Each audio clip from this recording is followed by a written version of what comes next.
Saudamos a todos com a paz do Senhor, graças a Deus. Nós estamos aqui na ilha de Itamaracá. Não estou aqui para me divertir, mas vim fazer uma viagem. E vinha meditando há pouco, escutando a palavra de Deus. E teve uma palavra que me chamou muita atenção, eu quero dividir aqui com os irmãos. Lucas, capítulo 24, versículo 17 em diante, que diz assim: E ele lhes disse: Que palavras são essas que caminhando trocais entre vós? E por que estás tristes? E respondendo um, cujo nome era Cleopas, disse-lhe: És tu só peregrino em Jerusalém e não sabe as coisas que nela têm sucedido nestes dias? E ele lhes perguntou: Quais? E eles lhe disseram: As que dizem a respeito de Jesus, o Nazareno, que foi um profeta poderoso em obras e em palavra diante de Deus e de todo o povo. E como os principais dos sacerdotes e os nossos príncipes o entregaram à condenação de morte e o crucificaram. E nós esperávamos que fosse ele o que remisse Israel. Mas agora, com tudo isso, é já hoje o terceiro dia desde que estas coisas aconteceram. Louvado e exaltado é o nome de Jesus. Se tivéssemos que intitular essa breve palavra, nós poderíamos intitular como Jesus está vivo. Porque, irmãos, existem situações em nossas vidas, situações que acontecem, que parece que o mundo está caindo sobre nossas cabeças. Existem situações que vêm na nossa vida que parece que todo o universo está indo de encontro a nós. Parece que tudo está conspirando contra nós. E às vezes a situação é tão difícil que às vezes nós viemos até imaginar o porquê ou duvidar de Jesus. E o porquê de Jesus não está me socorrendo. Nós sabemos que situações difíceis vêm, falamos já em outras palavras, por algumas situações. Mas uma coisa precisamos estar certo e convicto: Deus está sempre conosco. Deus está sempre ao nosso lado. Eis que estou convosco todos os dias da vossa vida até a consumação dos séculos. E Jesus, ele é verdadeiro. A palavra de Deus, ela não falha. A palavra de Deus, ela não cai por terra. Ela não volta vazia. O que nós precisamos é tomar essa palavra como verdadeira e tomar como âncora da nossa vida. Os discípulos de Emaús estavam ali caminhando, tristes, se lamentando da situação, porque Jesus havia morrido.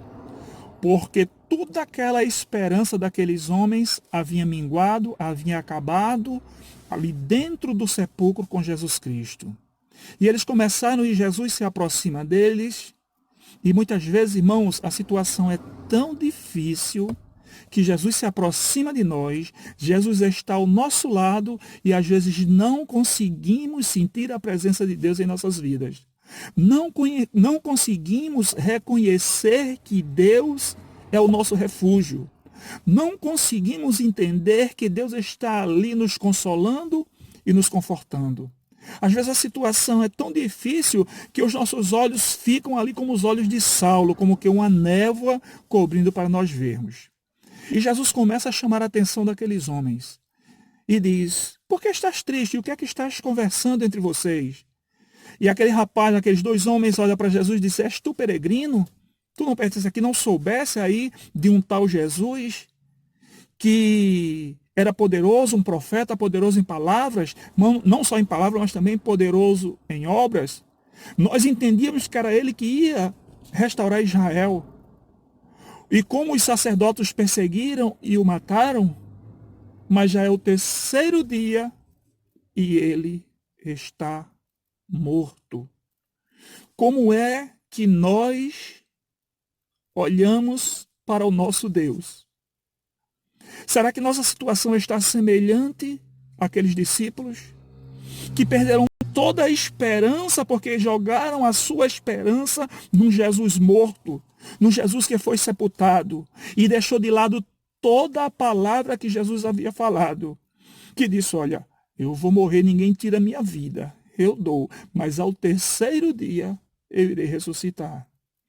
E aqueles homens não tomaram essa palavra, eles olharam o problema como sendo o principal, mas não as palavras de conforto de Jesus quando diz, não temas que eu sou contigo, não te assombres que eu sou o teu Deus, eu te esforço e te sustento e te ajudo com a minha destra fiel.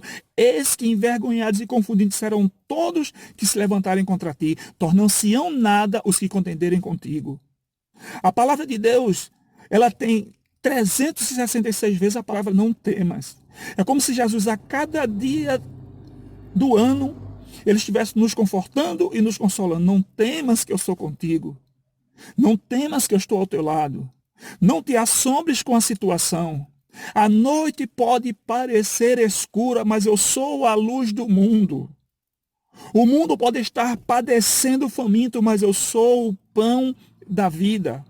As pessoas podem estar para lá e para cá sedentas, mas eu sou a água da vida. E aqueles homens estavam como que os olhos fechados, mas o dono da vida estava ali ao lado dele, e conversando, e falando. E aqueles homens, a cada palavra, parece que ele sepultava mais a Jesus Cristo. Teve algumas pessoas que disseram, algumas mulheres que foram ao sepulcro, disseram que não viram, mas ele está morto. Teve alguns discípulos também que confirmaram a sepultura aberta e sem ninguém, mas ele está morto. Como está o nosso Jesus para cada um de nós diante das situações difíceis? Como nós olhamos para o nosso Deus diante das situações difíceis? Será que nós olhamos e estamos como aqueles homens que estavam com os olhos vendados, sem ver além do que estava diante dos seus olhos, como o moço ali de Eliseu, quando se levantou de manhã, que estava cercado, e disse, Senhor, nós vamos perecer. E Eliseu olha e diz assim, Senhor, abre os olhos desse moço para que eles vejam que tem mais do que estão do nosso lado que do lado deles. Porque Deus é soberanamente maior do que todos os problemas. Deus é soberanamente maior do que qualquer enfermidade. Deus é soberanamente maior do que qualquer aflição. Deus é soberanamente maior do que qualquer situação difícil, qualquer casamento destruído. E nesta tarde, meus queridos irmãos, Jesus, ele é o Todo-Poderoso. Jesus, ele é aquele que veio tratar conosco de maneira próxima.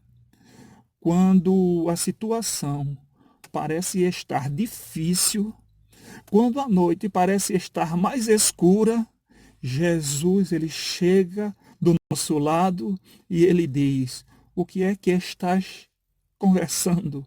Por que estás triste? E lá na frente Jesus diz para aqueles homens, nécio. Em outras palavras, ignorantes, até quando vocês vão crer nas Escrituras? Até quando vocês vão tomar por base a Escritura Sagrada? Até quando vocês vão tomar por base a Palavra de Deus para viver uma vida graciosa, para viver uma vida alegre, para viver uma vida, como disse, em abundância? Nós precisamos tomar por base a Palavra de Deus. Porque o nosso Deus, ele é todo-poderoso. Que possamos abrir os nossos olhos e entender que não é enfermidade que vai limitar a nossa fé. Que não é dor que vai limitar a nossa fé. Que não é dificuldade, desemprego ou qualquer outro problema que vai limitar a nossa fé. Porque o nosso Deus é soberanamente maior. E a palavra de Deus diz que ele é poderoso para fazer bem mais do que aquilo que nós pedimos ou pensamos, conforme o poder que em nós opera. Amém, meus irmãos? Então, e minhas irmãs, se alegrem, porque nós servimos um Deus vivo, um Deus todo-poderoso, que está do nosso lado, está nos confortando, está nos consolando, está enxugando as nossas lágrimas, mas também Ele está nos dando vitória, porque isso é o que o nosso Deus faz, dá vitória a seu povo. Amém? Que Jesus os ajude, que Jesus vos abençoe e continue derramando da sua graça e da sua misericórdia sobre cada um. Amém?